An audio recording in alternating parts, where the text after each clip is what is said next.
Hi, and welcome to another edition of Todd Talk. Todd Talks are 10-minute instructional videos designed for teachers in order to take educational theory and turn it into educational practice. Our topic for today's Todd Talk will be the classroom setup. So, when school was originally created, the schoolroom looked very much like you see in this picture here. So you had the desks all facing the same way, all in rows to keep the kids orderly, and that were faced towards the front where the teacher would either stand or sit or whatever and give instruction. And so this is the way that your traditional classroom is set up. The problem becomes is when I go into high schools nowadays and I walk into the classroom other than the fact that the blackboard is now turned into a whiteboard, everything looks the same. You have desks all pointed in the same direction. You have students seated, and you have the teacher at the front of the room, either sitting at their desk or standing and giving direct instruction. So, in 100 years, we have not evolved any in that regard. And so the question becomes why? Why haven't we changed? I mean, we don't like to have technologies that's more than 5 years old, and yet we're complacent with an education that's over 100 years old. So this setup that you see is often referred to as the cemetery setup. And the reason why it's called the cemetery setup is because all of the desks are in the same rows. They're very neatly spaced out and lined up. They're all faced in the same direction, just like if you go into a cemetery. All the tombstones are all in rows, all spaced out very nicely, and all usually pointing towards one direction. And so we want to avoid this cemetery setup. I'm not saying that the cemetery setup is wrong all the time. There are moments when it may be good to set up your classroom this way, but if you set it up this way and it stays that way the entire year, that's when it becomes an issue. So, and I walk into some classrooms and there's a variation to the cemetery setup that looks something like this. And so now the students are forced to look at one another while the teacher is in the middle. So it hasn't really changed the idea of students sitting compliantly in desks and rows and listening to someone passively as they are giving direct instruction. So what I'm suggesting is that maybe we try something that sets up our classroom that is more conducive for our students to learn. And I'm not saying to change for the sake of change. So don't change your classroom if the setup that you have is currently working. But what I am saying is that you should be open-minded and flexible to different types of classroom setups. That even like really radically set up classrooms, if they're set up that way all the time, are just like traditional classroom in that they don't allow for students to learn like they could be learning. And so when I set up my classroom, I set it up exactly like this. And so what you can see here is that there are desks along the border of the classroom itself, and they're spread out, and there's some space between them. And the idea behind these is that when students had to work independently, so let's say they were studying for something, or they were working on a research paper, or they had some aspect of a project that was individually, they had individual work for that.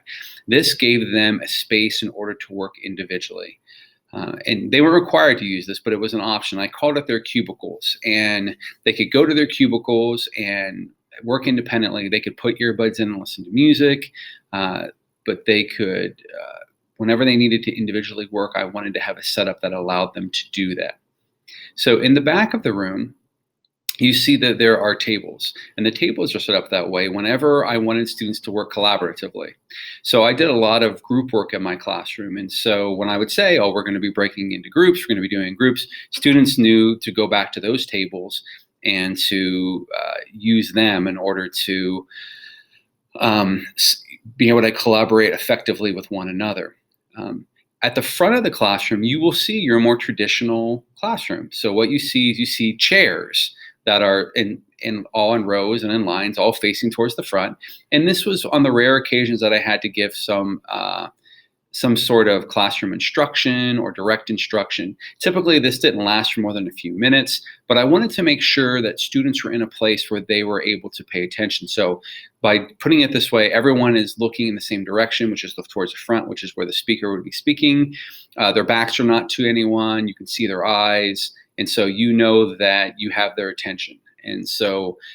And what I trained my students very early on in the year was that the chairs in the room were flexible themselves. They could be picked up and they could be moved. I put the emphasis on picked up because I tried to get them out of the habit of dragging it across the room because the janitors were not very happy with all the scuff marks. But I showed them how to pick up a chair and how to move it. So if you had to do individual work, you could pick up your chair and you could move it over to one of the individual desks and do your individual work. If you had to work in groups, you could pick up your chairs and you could put them around the table and you could do your collaborative work. I would call it the lecture style. If I said, set it up like a lecture style, they knew to pick up the chairs and put them in rows, like you see in the picture there. And so this was my classroom setup. And every day it might be something different, depending on whether they were working groups, working independently, or I was giving them direct instruction.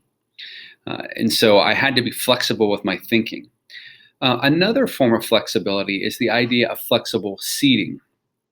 This is kind of the new rave in schools now, where they're going so far away from the traditional that they're looking at different ways for kids to have seating. So you see in this one example here that there are bouncy balls. These are like exercise balls that kids can sit on and they can bounce as they're listening. And it allows kids to be fidgety without being distracting. And this is really good for elementary and middle school students. I think actually it works for high school students too, because high school students need to move and they get less chance to move than elementary and middle school kids. So giving them any chance to be in motion is always a good thing. You see the chairs that allow them, the wobbly chairs, which allow them, again, not to have to sit in one place. You see some seating that is on the ground, and so which puts them at a different level. I've seen some rooms that are set up with standing desks. And in these standing desks, they don't need a chair at all, and they just stand and do their work. The studies have shown that sitting all day is just as bad for your health as smoking is. So, any chance to get kids out of their seats and standing and being active is always going to be a good thing. Sometimes the way this might look is that people might bring in different types of furniture to make it seem more at home. So in my classroom, I know I brought in, we had gotten a new living room set. So I brought in a coffee table and a love seat and a chair, padded chair. And so I put that in the back of the room and kids could go there to study or do whatever. And so you see in this example here, you see a lot of different furniture, and you don't need to break the bank on this. I'm always amazed that when I'm driving around, going to different schools that I'll go by, especially on trash day, you'll always see that people have put furniture out that's not bad. They just don't want anymore. And so you can easily get that. You can get it at a thrift store, or you can get people who are buying new furniture to donate. So there's all sorts of ways to get that without having to break the bank. The flexible seating I showed you before can be quite expensive. Like a standing desk can be upward of $300 for one desk, and that's going to be tough if you are equipping an entire classroom full of that. So what I would caution you on is not just to go full force into this flexible seating for the sake of going into it.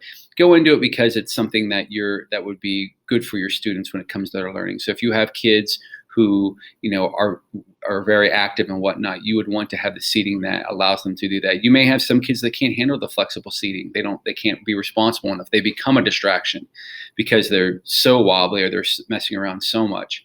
So, although some would argue that those kids maybe need that more than anyone, and to not take their chair away as a punishment, but regardless.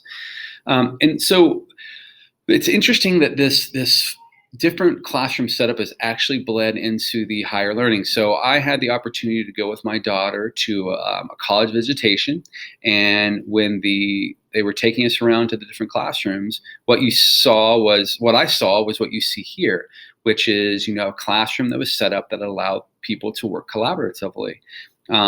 They took us to another classroom, and it looked like this, where it was allowing students to use technology as a group. And so, those day and age of the lecture halls with 300 seats all pointing downwards to a giant chalkboard.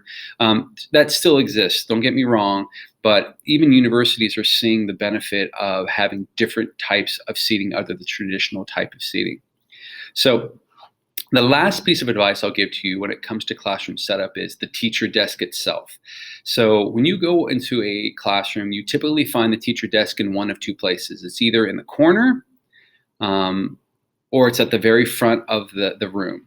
But I remember walking to a classroom and this teacher had put tape across where her desk was, and she said, "Students on this side, don't come on this side." And so she wanted her own personal space. And I thought that was, so what that basically told students was, you can't approach this, you can't, you're not welcome here. And so you don't want it to feel that way. So what I decided to do is I decided to put my desk smack dab in the middle of the classroom.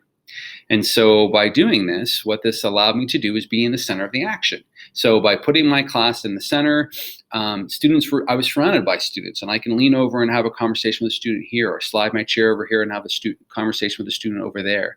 And so this kind of freed me up a little bit to be more in the learning process, because my desk was in the middle of them.